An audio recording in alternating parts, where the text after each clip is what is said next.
Glad you're here with us. I'm Stephanie Reddy, joined by Steve Smith and Candace Parker. And as I mentioned earlier, we wish you a happy Veterans Day from everyone here at the Warm Up family. It's a special night because we've got 6 games, including a doubleheader right here on NBA TV. First game's at 7, second game's at 10:30. But there's another game that everyone is going to be watching. It's Kawhi Leonard not hosting the trophy, but facing the team that hoisted the trophy with him. First time playing the Raptors. Let's hear from Kawhi Leonard. I mean, it's a former team I won a championship with, but I mean, it's any other game. It's gonna be, fun to see the guys again, and just congratulate them, and be able to shake hands and compete. Have you been staying in touch with any of them at all? Yeah, a few of them. We talk a little bit. Kawhi, outside of the championship, what will you remember about your year in Toronto? The guys, the journey, you know what I mean? Also the country, the city, it was amazing. And, it's just so much. You could keep going on and talking about it. The year that we had was incredible. And, Danny's definitely the guy that I can say is a fan of mine. So it's definitely good to see him. Looking forward to another reunion tomorrow? Oh, man. Yeah, another game, tough game, against Kawhi and, seeing the guys over there. So we don't get no break. So just got to go out there and play hard again and try to get another win. What will it be like playing against Kawhi? Oh, it'll be great. Great for us. I don't think I've had the opportunity to play against him. I had the privilege to play with him on the same team, but I think playing against him would be fun and just I think just seeing those guys, seeing him again after the run that we had last year, super fun. What did you take away from being his teammate last year? I think a lot. I mean, I think his poise and how he doesn't really get rattled and things like that. So I try to do that and add that to my game. And when I miss, a couple of shots, you got guys like Freddie in my ear a little bit, telling me to continue to shoot and just stay confident. And I think that's something that he had. He always had that. It's going to be great. It was great to see Danny tonight. It's going to be great to see Kawhi. Josh, you go through something like that in a really close kind of confined. You're all kind of sealed in together, fighting that out for a couple months. So you get a special experience there.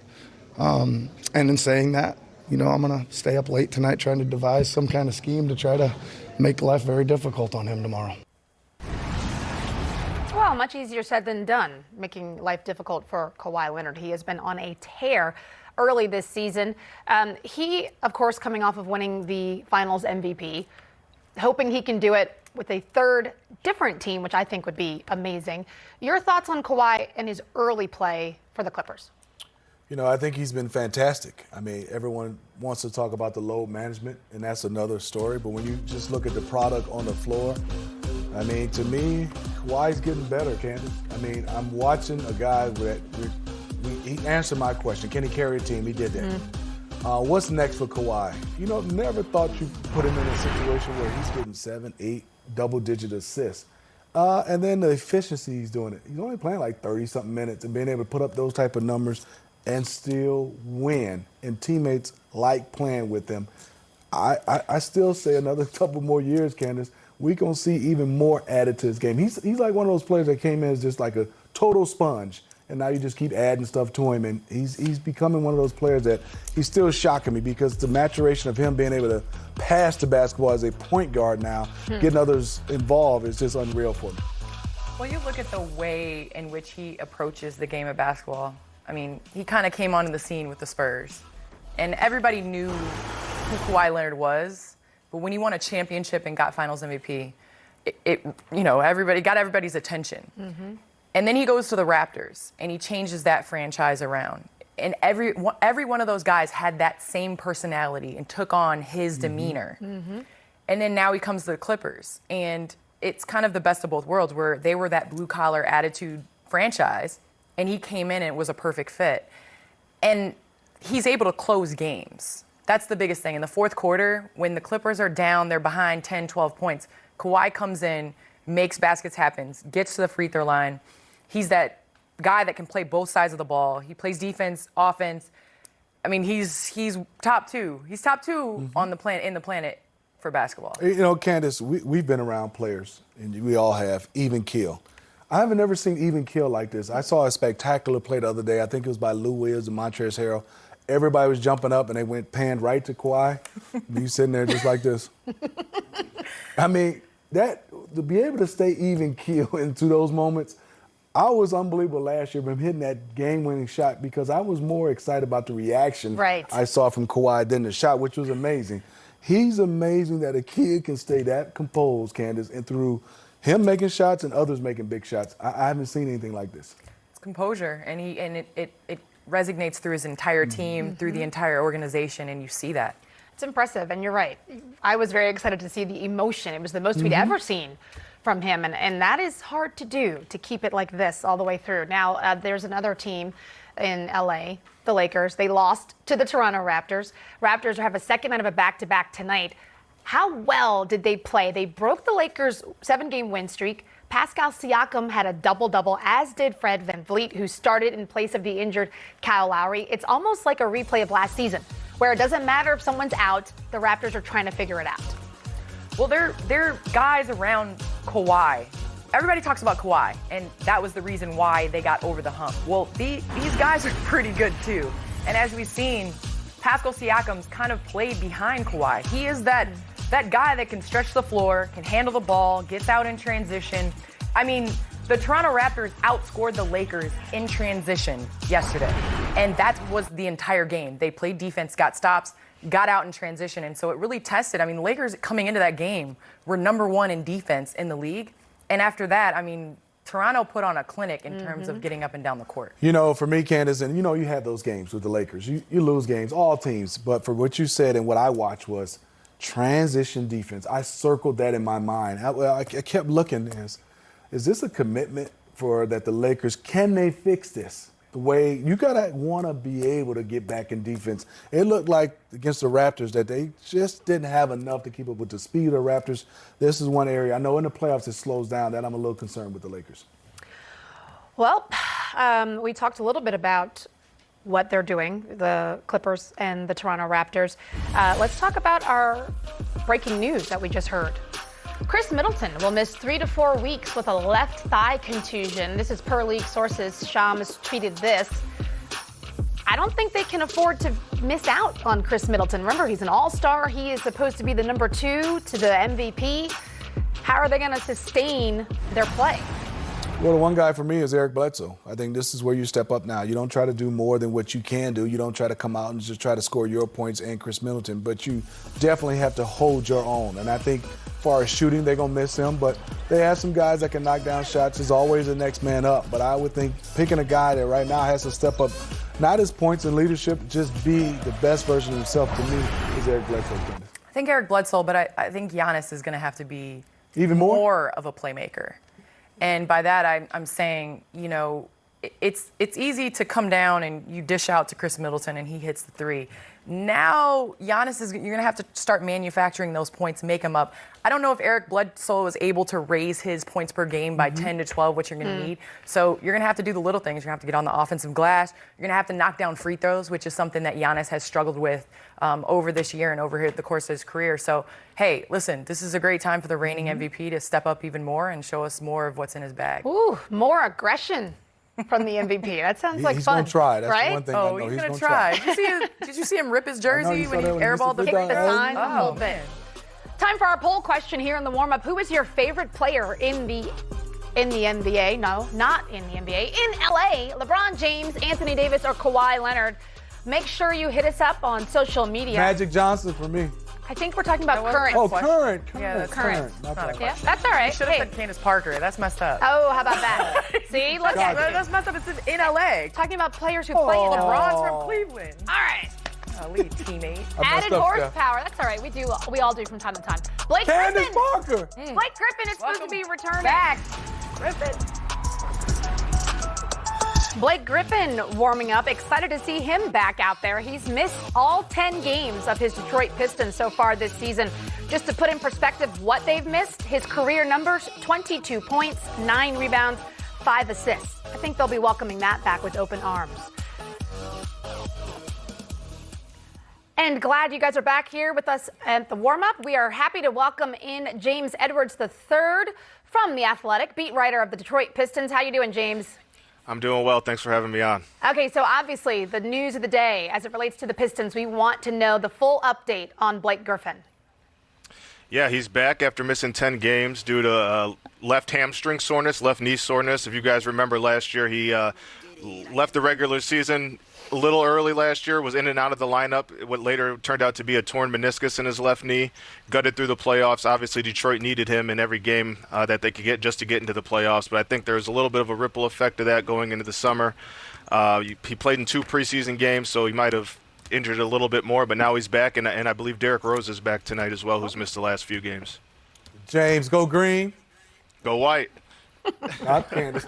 It'll be all right. I should have went to Michigan State. But anyway, speaking of Blake Griffin, and I'm glad you got an update on Derrick Rose, how much does Blake help? Because of the style of play for me, James, he's kind of the point forward out there. And with the guard situation, you're having Derrick Rose out and Reggie Jackson.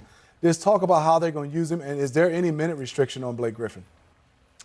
In terms of minutes restrictions, they've been a little ho-hum on that. They've been quiet. I would imagine so, just because he hasn't played. And even before he was injured, there was talk of load management. So I would imagine that we will see some limited minutes from him. But, yeah, like you said, he's the point forward. Last year was his best year as a player, in my opinion, shooting the 3-ball, doing the 4-5 pick and roll with Andre Drummond. And, like you said, Smitty, Derrick Rose just now coming back, Reggie Jackson out.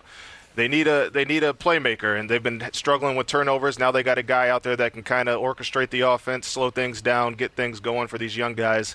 And you need a superstar in this league, and the Pistons is Blake Griffin. Andre Drummond doing his part with Blake Griffin and Derrick Rose out. Can you talk about how dominant he's been, over 18 points per game and 18 rebounds per game in these first 10 games? No, Andre's been phenomenal. He's had to kind of fill a role that he wouldn't normally do if it weren't for the injuries, but he's done it efficiently. That's kind of been the one thing with Andre is the post-ups, the face-ups. Is he going to finish is he going to be consistent with his finishing? So far to start the year, he's been nothing but consistent around the rim, taking guys off the dribble. Defensively, the Pistons, their perimeter defense has been kind of atrocious to say, to be frank, but Andre Drummond's done a good job of kind of backing those guys and commanding that back line. He's on pace, I think, to have one of his best defensive years. Again, it's 10 games in, but he's all over the place. He's doing everything. It's all starting to build up for him. He's only 26 years old. People forget that because he's been in the league for 8 years, and it seems like it's really starting to click for him. And you've kind of seen that maturation over the last 2 years kind of all culminate to this point. Wow, you bring up a good point about his age. You're right. We do often forget how young Drummond is. He told me on the bounce weeks ago, quote, "I can't be stopped," and he is holding true to that. All right, let's move on to Luke Kennard. He is having quite a season so far. He's nearly doubled his point output. Can he keep that up for the remainder of the season? That's the big question. I think Luke when he came out of college, there's always kind of the comparison to J.J. Redick, the Kyle Korvers. Luke Kennard is a guy you put in pick and rolls, you ask to create.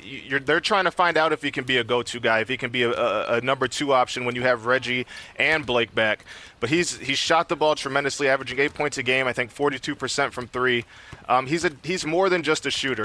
Dwayne Casey says it all the time. The reason he doesn't start when everybody's healthy is because he's behind Blake Griffin and Reggie Jackson in the pick and rolls, and you're not really utilizing him to his best talent. So when he comes off the bench with Derrick Rose, you can kind of go back and forth with those two in the pick and rolls. But obviously injuries have forced him to start. He's going to start, I would assume, again tonight with Blake Griffin. But the kids really put it all together. I think he's a great case of why you don't judge draft picks too early. Exactly. All right, well, we thank you so much, James, for joining us here on the warm-up. Have a good night. Appreciate it. You guys as well. All right, so the Pistons obviously excited to get back Blake Griffin. I mean, we all know what he brings to the table. I'm curious, though, what you guys think. How will that affect the game of everyone else? Andre Drummond has been dominant, almost out of necessity, right? Can he continue to rebound at that same clip? I think he'll still be able to rebound. I don't know if he'll get as many touches offensively because of Blake. And a lot of times, Blake is penetrating, and it's either a lob to Drummond, which a lot of teams won't let that happen now, but I think others will benefit. But I think what will benefit the most is the Detroit Pistons should start to win more games when you add a guy like Blake Griffin. I'm concerned, for me, Candace, is the pace of play. They've been one of the slowest teams in the league. Will they speed up when Reggie Jackson is healthy, when Derrick Rose is healthy, and they have their full team? Will they play faster? And I think right now Dwayne Casey is saying, well, we don't have the point guards, we don't have the playmakers, and we can't defend as well as I would like. So I think that's why he's taking the possessions down. Yeah, I agree. But I'm anxious to see if Blake Griffin can come back and knock down the three-point shot the way that he did at a career level last season, because I think that will open up the paint a little bit more for Drummond. No, he will not, like you said, get as many touches offensively, but the way he's rebounding the ball, go get it when we miss. You know, Kennard is coming on very well, doing a good job shooting the ball, but I think it's going to be who plays with who, because you can't have Derrick Rose, Blake Griffin and Drummond on the floor at the same time with outside shooting. So I think it's going to be interesting to play with lineups and see if they can get up and down the floor a little bit faster, because they're going to have to score easy buckets to be able to win in the East. Well, their opponent tonight is the Minnesota Timberwolves. They're on the second night of a back-to-back, had a tough overtime loss against Denver last night. But somebody who has been performing very well has been Karl Anthony Towns. He got a lot of slack in years past because they weren't winning. They weren't making it to the playoffs. People had high expectations and they didn't feel like he was living up to them. What do you guys think about him so far? Well, I love Cat. I mean, I love his approach this year. I mean, other than the little skirmish he had with Joel Embiid, he missed 2 games. He's been on a tear. I love that he's rebounding at this clip, but it just seemed like he's been more assertive. I think for Cat just to consistently stay this way, I think he can do a little bit even more as far as passing the basketball, because he has the ability to make other guys better. But so far, so good for me, and especially they were winning at the beginning, Candace. Well, since his suspension, he's averaging 27 points per game, 54% from the field, and 53% for 3. So I'd say he's doing his part, but like you said, you're not going to do it by yourself. So you got to be a playmaker, and that doesn't always mean just you getting the shot. As a leader of a franchise, you got to be able to make those around you better. And I challenge Andrew Wiggins stepping up, and that's what it's been this entire time. Cat's not going to be able to do it by himself, but I do think that the Timberwolves have surprised a lot of people coming out of the gate. Nobody expected them to start off 3-0. What I love is no Karl Anthony Towns, and the point guard's been hurt. So Wiggins has been playing pretty much the point guard role. And over the last 3 games, averaging 31 points and 6 assists, I think he's been forced to be more assertive. And I'm like how he responded so far. And Jeff Teague is out again tonight. He's missed the last 3 games due to illness, so this would make 4 in a row. And they've been starting him at the point guard position, right, Wiggins. Even though he's not a pseudo point guard, but he's been more aggressive handling the basketball off pick and rolls. I don't like when he's on the wing, Candace, and just waiting. I think Wiggins has to be engaged, and they got to find a way to keep him engaged. Well, one of the knocks on Wiggins has been his ability to distribute to others and be able to be a playmaker that doesn't just shoot the ball for himself. And when you have 2 players like Cat and Wiggins that are able to create for themselves, you want them to create for other people. And so with him being at the point guard position, this could help later when a point guard comes back and he's able to be on the wing to be able to create for his teammates. Excellent point, ladies and gentlemen. 5 assists he's averaging, so I'd say that's pretty good. All right, remember today is Veterans Day, so we want you to join the NBA family and the Department of Defense in celebrating those who have and continue to serve this country on Veterans Day. To learn more about the NBA Cares Hoops for Troops program, visit cares.com.nba.